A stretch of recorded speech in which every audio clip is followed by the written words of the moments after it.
नमस्कार, सत श्री अकाल, सलाम अलैकुम। मैं तेजू फौजी।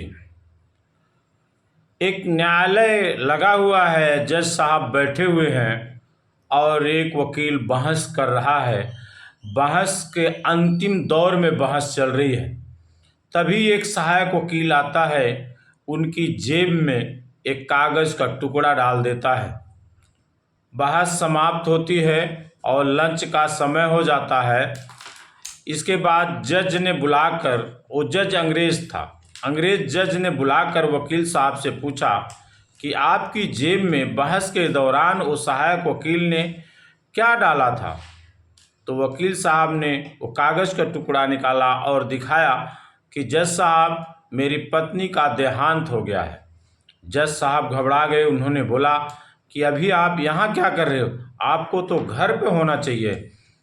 तो वकील साहब ने बोला, हजूर, मैं अपनी पत्नी के प्राण तो ला नहीं सकता, लेकिन बहस से मैं 46 कैदियों की रिहाई करा सकता हूँ।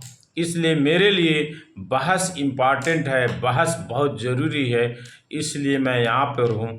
पत्नी तो अब दुनिया छोड़कर चली गई है।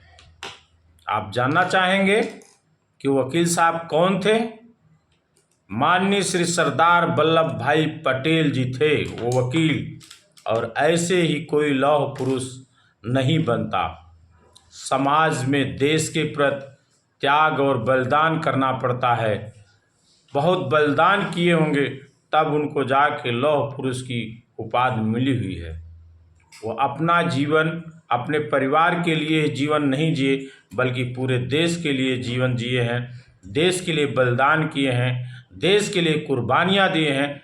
इसलिए आज उन्हें लौह पुरुष सरदार वल्लभ भाई पटेल कहा जाता है।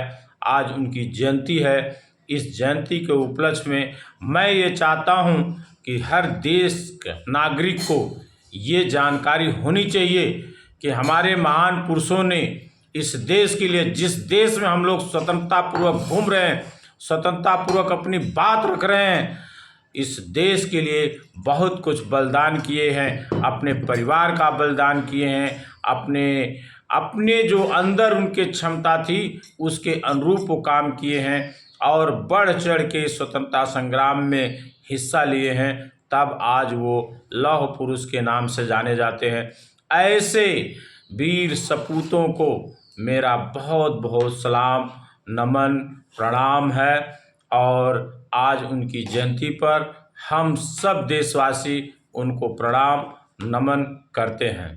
आज के दिन लोग उनकी प्रतिमा पर माला फूल चढ़ाते हैं और राष्ट्रीय एकता दिवस के रूप में मनाते हैं। राष्ट्रीय एकता दिवस के रूप में मनाते हैं, चाहे वो किसी भी धर्म के हों, सब सरदार वल्लभ भाई पटेल को पूजते हैं। धन्यवाद। जय हिंद।